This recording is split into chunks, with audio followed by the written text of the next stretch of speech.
And Katniss in her head is like, joke's on you guys, I could live without either of you. Like, she doesn't need a man, okay? She doesn't owe these men anything. Hello, wizards, witches, and everyone in between. My name is Emma, and welcome to today's video.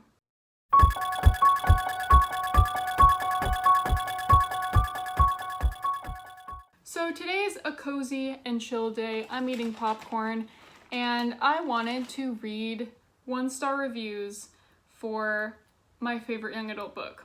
If you take Harry Potter out of the equation, what comes to my mind first when someone is like, what's your favorite YA? Hunger Games. That series, I love it. It means a lot to me. Specifically, Mockingjay, which I feel like is rare. I know Catching Fire is really, really popular, but I really love Mockingjay because not only does it like tie everything together, but it focuses more on the politics and what Katniss is trying to do and what the long-term effects of this whole thing are. Not to mention, I love President Coin. She is a strong, badass female. So if you haven't read Mockingjay, beware. I'm sure the reviews I'm about to read will spoil it for you, so watch out for that. So I have it filtered right now on Goodreads. It's displaying 1 out of 30 of the top 300 1-star reviews for Mockingjay by Suzanne Collins.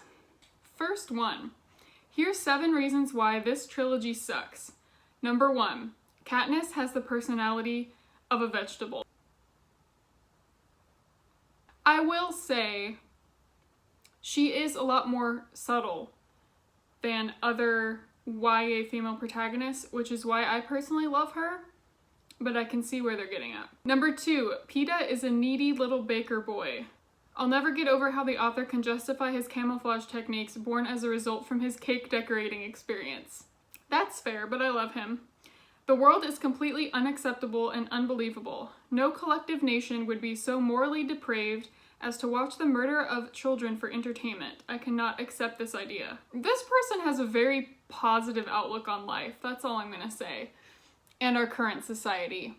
I'm not gonna get into current politics, but there are certain children in the United States that are getting treated horribly by the government. Is Hunger Games really that far off from where our future could be headed? Unfortunately, I don't think it is. Also, it's a dystopian. So, Collins self-plagiarizes herself in the book. Okay, and then they have like a fake conversation. So, Peeta. We must survive these games. Katniss. Hang on a minute. Didn't we do the exact same thing before? It doesn't matter. The readers will love it. Okay, I forgot. I'm so stupid. I can only think in simple sentences. We must win. I like to shoot arrows. Yes, we must live. I shall use my cake decorating skill to our advantage. Okay. So is this person upset that certain abilities and personality traits that helped Katniss and Peeta get through the Hunger Games in book 1 are being built upon and used in the second book and also in the third one? Because that's just called a series. In this book, Katniss has the good-looking hunter dude, Gale, by her side, and she enjoys his kisses while doing their hunting. Over at the Capitol is her previous co-tribute in the arena, the baker Peeta, who despite having an artificial leg can still fight like there is no tomorrow. Okay, that's fair. At some point, Katniss has also flirted with the underwear model looking Finnick before he made up his mind and married Annie. I do not remember her flirting with Finnick. And if she did, it was not, like, it was for her own personal gain, not, like, seriously. Lastly, there was a thought that she could also be an item with Darius. Was there a thought? Also, Flavius, Octavia, and Venia, your disgusting prep team, remind me of female genitalia. Too feminine, too distracting, my goodness. I will say, some of those background people do have very similar names, but I will also say, literally so many series have that same problem. Look at Lord of the Rings, The Hobbit, the dwarves, they all are like someone, son of something else, and there's only like one word changed, so that's just a common thing, I think. Okay, someone with the username Catnip, spelled with a K, which is what Gale calls Katniss, so that's interesting. Is this a joke? Because really, I want my money back. I was depressed for 3 weeks after reading this. That's very specific. Slight overreaction, you say? Have you Ever had your heart broken? in all caps? Because now I have. Firstly, what the hell happened to Katniss? Where is the strong heroine from the Hunger Games and Catching Fire? Katniss, after the events of Catching Fire, what I think is part of the reason why I love her so much is there's a realistic portrayal of the effects that all these things have had on Katniss. And she's not some peppy, let's do this, let's kill these people, let's have a revolution. She's not that way in Mockingjay because of all these terrible things that she's been put through.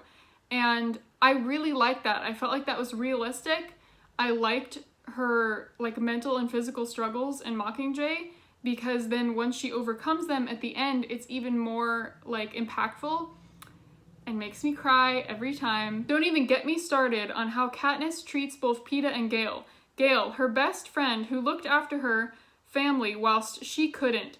You know, feeding them, fighting for them, keeping them alive through winter, raising their spirits when they thought you were going to die.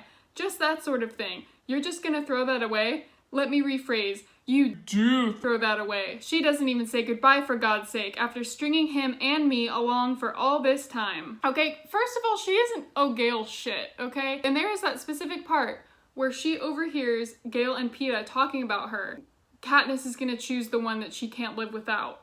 And Katniss in her head is like, joke's on you guys, I could live without either of you. Like, she doesn't need a man, okay? She doesn't owe these men anything. It's obvious. It was obvious since book 1. It's obvious in every young adult novel if you see the following line. My best friend Gale's voice reaches me, ... Best friend? Yes? That means Gale is friend-zoned and will never get out of there. She will never pick him in the end. Again, does she owe him anything? No. Prim's just an NPC. That's actually really good. Do you know what I do to NPCs? I shoot, stab, burn, blow up, slice, run them over, and push them off incredibly high cliffs. I mean, Prim is the reason why all this started, because she got her name pulled, so she's not exactly an NPC, but I do get what they're saying. Katniss marrying Peeta or whatever the hell they did and having little bread-baking kids is not as interesting as death, but I can't have it all. Okay, does this series not have enough death for you? Like, kids are dying everywhere. In the actual games, in books 1 and 2, and then did he not read the part where President Snow literally tells children to come in to the Capitol and then puts them in cages and then drops little bombs on them and blows them all up? I just want to say, I just realized that I said President Snow was the one who, like, told all the kids to come in there and then bomb them all. I do know that it wasn't him, but we're made to think it's him for a while. That's just why that came out of my mouth. But just wanted to clarify, I am aware that it was not him. If that's not enough death for you, then I don't know what is. She just gave up everything and went for Peeta because he was there. What about Gale? Okay, what is it about all of these male readers pissed that Katniss didn't end up with Gale? If you have any insight, let me know.